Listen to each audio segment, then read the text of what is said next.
শেখ হাসিনার দেশে ফেরা এবং ডিসেম্বর মাসের ডেডলাইন 2026 সনের এটার প্রেক্ষাপট এবং বাস্তবতা নিয়ে আলোচনা করব।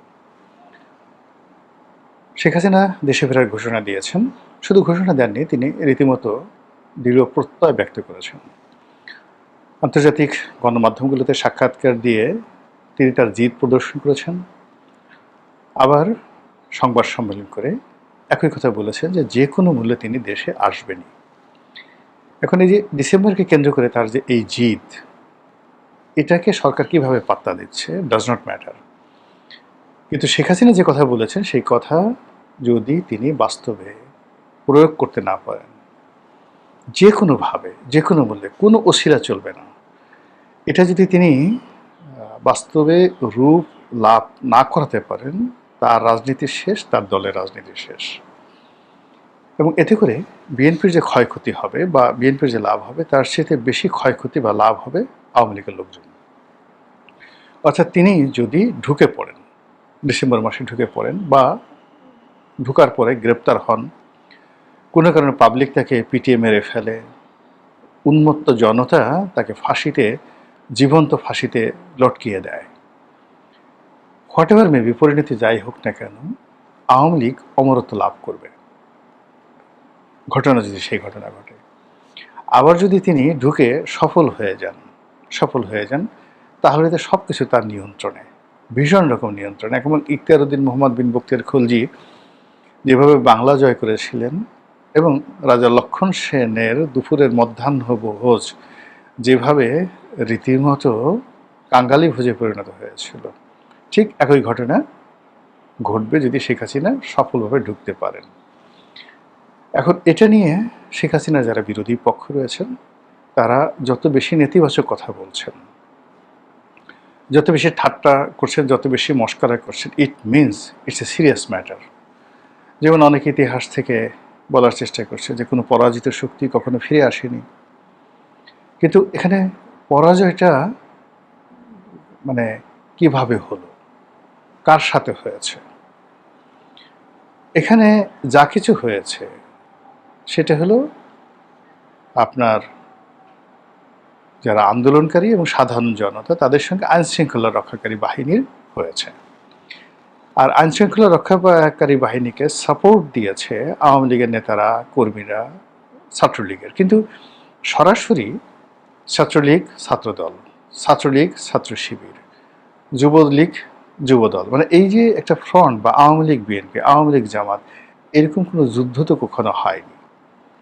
তো যুদ্ধ যেখানে হয়নি, ইলেকশনও হয়নি, জনগণের কোনো ভোটও হয়নি, তাহলে এখানে পরাজয়টা কিভাবে হলো? যখন আপনি এখানে পরাজয়ের কথাগুলো, গাণিতিক ব্যাখ্যা রয়েছে পরাজয়ের কথাগুলো, যাকে বলা হয় সংজ্ঞা আছে, তো সেক্ষেত্রে আওয়ামী লীগের যে ক্ষমতা হারানো, বাংলাদেশ থেকে চলে যাওয়া, এটাকে আপনি পরাজয় বলতে পারবেন না। এটাকে আপনি গণ অভ্যুত্থান বলতে পারবেন, বিপ্লব বলতে পারবেন আপনার পক্ষে, মানে যারা বিজয়ী হলো তারা। কিন্তু আওয়ামী লীগকে পরাজিত করেছে এই শক্তি বাংলাদেশে কারো ছিল না, এখনো নেই। আওয়ামী লীগের বিরুদ্ধে জনগণ স্বতঃস্ফূর্তভাবে একটা গণ অভ্যুত্থান ঘটিয়ে দিয়েছে, বা বিপ্লবীর এটা বিপ্লব, আপনি যেভাবে বলেন না কেন, কিন্তু এখানে কোনো যুদ্ধ হয়নি, এখানে কোনো প্রতিযোগিতা হয়নি। যেখানে যুদ্ধ নেই, যেখানে কোনো প্রতিযোগিতা নেই, সেখানে পরাজয়ের প্রসঙ্গ কখনই আসে না। কাজেই যারা বলে এটাকে পরাজয়, তারা কেউ যোদ্ধা ছিলেন না, তারা যুদ্ধ সম্পর্কে জানেন না, প্রতিযোগিতার সম্পর্কে জানেন না, কি করে মানুষকে পরাজিত করতে হয়। জীবনে কাউকে পরাজিত করেছেন এরকম নজির তাদের জীবনে নেই। কাজেই তারা যদি বলে যে শেখ হাসিনাকে আমরা পরাজিত করেছি, আওয়ামী লীগকে আমরা পরাজিত করেছি, এটা মূলত এক ধরনের আত্মপ্রবঞ্চনা, নিজেকে ফাঁকি দেওয়া, নাম্বার ওয়ান। নাম্বার টু হলো যে শেখ হাসিনা বা তার যারা লোকজন রয়েছেন, তারা কি মনে করছেন। প্রথমত তারা ঘটনার আকস্মিকতা, অর্থাৎ তারা যে চলে গেছে, পালিয়ে গেছে, দেশ ছেড়েছে, মাঠ ছেড়ে দিয়েছে, যেভাবে বলো না কেন, অ্যাটলিস্ট এক সপ্তাহ তারা ছিল কিং কর্তব্য বিমূঢ়। সকালবেলা ঘুম থেকে উঠে দেখলেন যে আপনার একটা হাত নেই, বা আপনি সকালবেলা ঘুম থেকে উঠে আপনার বিশেষ অঙ্গে হাত দিয়ে দেখলেন ওটা নাই, একদম নাই, জিরো। তো আপনি যেভাবে আশ্চর্য হয়ে যাবেন যে এ কী হলো, ঘুম থেকে উঠে কোনো ব্যথা নাই, বেদনা নাই, কিচ্ছু নাই, কষ্ট নাই, যত নাই, হাত দিয়ে দেখি অন্ডকোষ নেই, হাত দিয়ে দেখি টুনটুনি নেই, ঝুনঝুনি নেই, তখন আপনার যে একটা কিংকর্তব্য বিমূঢ় অবস্থা হয়ে যাবে। অথবা আপনি হঠাৎ করে দেখলেন, পিছনে হাত দিয়ে দেখলেন যে আপনার পশ্চাৎ দেশে কোনো মলদ্বার নেই, পুরোটা একদম মূর্তির মতো স্বাভাবিক হয়ে গেছে, খালি নিতম্ব আছে, কিন্তু নিতম্ব নিচে কোনো আপনার যে ছিদ্র সেটা নেই। তখন আপনার যে অবস্থা হবে, ঠিক একই অবস্থা 5 তারিখে 6 তারিখে আওয়ামী লীগের হয়েছে। তারা বুঝতেই পারছিল না যে আসলে তাদের কি ঘটনা ঘটছে। তারা যখন সম্বিত ফিরে পেল, তখন কেউ হয়তো কচুরিপানার মধ্যে ছিল, কেউ হয়তো ধান খেতে ছিল, কেউ হয়তো পান খেতে ছিল, কেউ কোনো বাসায় আশ্রয় নিয়েছিল। সেখান থেকে কচ্ছপের মতো ধীরে ধীরে মাথা বের করলো এবং 2 মাস 2.5 মাসের মধ্যে তারা নিজেদেরকে সামলে নিল। সামলে নিয়ে তারা নানা রকম কথা বলা শুরু করলো।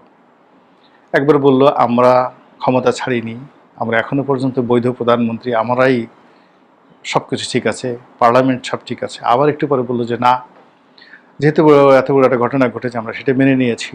আবার পরবর্তীতে বললো যে না, আমরা আবার বৈধ প্রধানমন্ত্রী, ইত্যাদি ইত্যাদি নানা রকম। অর্থাৎ ভীষণ রকমভাবে তারা ফ্লাকচুয়েট করতে থাকলো তাদের অবস্থান। এবং ডক্টর মোহাম্মদ ইউনূস এবং বর্তমান সরকার এই সরকারদেরকে কাবু করার জন্য তার একের পর এক কৌশল এবং চাল তারা দিতে থাকলো। এবং সেই চালে আওয়ামী লীগের আসলে এখন পর্যন্ত কিচ্ছু হয়নি। আওয়ামী লীগ চুরি করেছে ধরেন সারা বাংলাদেশে 1000 টাকা। সরকার বা সরকারের যারা লোকজন রয়েছে রাষ্ট্রীয়ভাবে ব্যক্তিগতভাবে এই 1000 টাকা থেকে হাইয়েস্ট 10 টাকা তারা নিতে পেরেছে।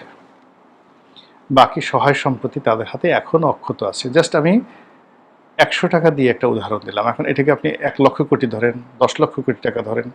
তো এই টাকা বিএনপি, জামাত, সমন্বয়ক তারা ব্যক্তিগতভাবে লুটপাট করেছে, রাষ্ট্র বাজেয়াপ্ত করেছে, অনেকগুলো প্রতিষ্ঠান বন্ধ হয়ে গেছে। সব মিলিয়ে আওয়ামী লীগের যে দুর্ভোগ দুর্দশা, তারা যা অর্জন করেছে সেই অর্জনের তুলনায় অনলি 10%। ফলে ইকোনমি থেকে শুরু করে অন্য যে কোনো জায়গাতে তাদের নিয়ন্ত্রণ এখনও 90% গেল। এক আমলাতন্ত্র ধরেন, পুলিশ, বিডিআর, বিজিবি, আর্মি, আপনি গুনে গুনে ওখানে আপনি অর্থনীতিতে আপনি 10% ক্ষতি করেছেন, কিন্তু এই civil service, military service, bureaucracy, judiciary, এই পুরো জায়গাতে আওয়ামী লীগের যে সাজানো বাগান, সেখানে আপনি 5% ক্ষতি করতে পারেননি। এখনও 95% এফোর্ট তাদের আছে। হার্ডলি হলো তাদের যে নেতাকর্মীগুলো আছেন তাদের সবার আপনি দেখেন প্রথমে 2-3 মাস তাদের চেহারা ভেঙে গিয়েছিল। আপনি এখন দীপু মনির দিকে তাকায় দেখেন তো, হাসিনুল হকের দিকে তাকান, শাহজাহান খানের দিকে তাকান, সালমান এফ রহমানের দিকে তাকান, আনিসুল হকের দিকে তাকান, কি দেখতে পারেন?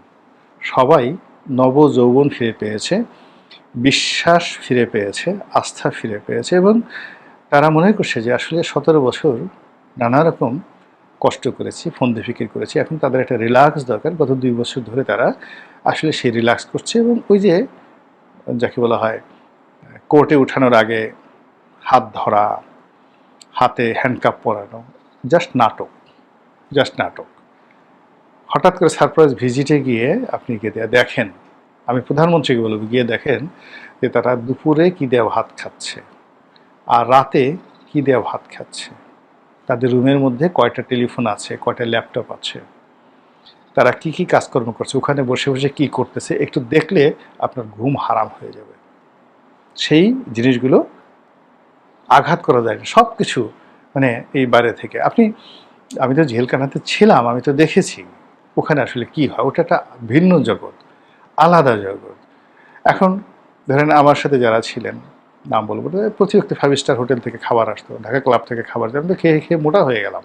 আমি কিছুই নিতাম না, কিন্তু অন্যান্য যারা ছিলেন, সে কি খাবার, ঘিয়ে ভাজা পরোটা, আলাদা বাবুর্চি, আলাদা ফ্রিজ, এই ওক্তে এই বাড়ির বাসা থেকে খাবার আসছে, ওর ইতিহাস, মানে রীতিমতো একটা শুধুমাত্র বাইরে বেরোতে না পারা, এছাড়া ওখানে বসে সব কিছু দিদারসে টেলিফোনে কথা হচ্ছে, সবাই দিদারসে ওখানে বসে অপরাধ জগৎ চালাচ্ছে, যারা গুন্ডা বদমাইশ আন্ডারওয়ার্ল্ড চালাচ্ছে জেলখানা থেকে, গাঁজা খাচ্ছে, গাঁজার ব্যবসা করছে, ইয়াবার ব্যবসা করছে, এভরিথিং। কাজী আওয়ামী লীগের লোকজন ওখানে বসে সারাদিন ইয়ানফসি ইয়ানফসি করছে, আল্লাহ বিল্লাহ করছে, অনুশোচনা করছে। এটা আপনি তাদের চেহারার দিকে তাকাইয়ে দেখেন তো এরকম মনে হয় কি না? সবাই মানে জেলে যখন গিয়েছিল বা 2024 সনের এপ্রিল মে মাসে তাদের যে চেহারা স্রোত ছিল, তার সাথে এখন জেলে যারা আছে তাদের সবার চেহারা স্রোত ভালো হয়ে গেছে। আচ্ছা, বিদেশের মাটিতে যারা আছে, যাদেরকে আপনি দেখতে পারেন, সে দেখেন তো সমর রেজাউল করিম সাহেব, সাবেক মন্ত্রী মহোদয়, তারপরে শামীম ওসমান সাহেব, তারপরে জাহাঙ্গীর কবির নানক সাহেব, মানে এই সমস্ত যাদেরকে আমরা ভিডিওতে দেখতে পাচ্ছি, ডক্টর হাসান মাহমুদ, বলেন তো এদের কারোর একটা পশম মানে নড়াচড়া করেছে? কারো চেহারা খারাপ হয়ে গেছে? বরং সবাই আগে তাদের যে ত্রুটিগুলো ছিল, ভুলগুলো ছিল, সেগুলো বাদ দিয়ে মানে মনে হয় যেন একটা নবযৌবন ফিরে পেয়েছেন। সবাই একে একজন রয়্যাল বেঙ্গল টাইগার হয়ে গেছেন। আপনি নফলের কথা চিন্তা করেন, সাকিব আল হাসানের কথা চিন্তা করেন। আমার মনে হয় সাকিব আল হাসান এখন যে একটা রিল্যাক্স মোডে আছে, মানে মনে হচ্ছে যে আগামীতে সে বাংলাদেশের প্রধানমন্ত্রী হবে, এইরকম একটা আত্মবিশ্বাস তাদের মধ্যে চলে আসছে।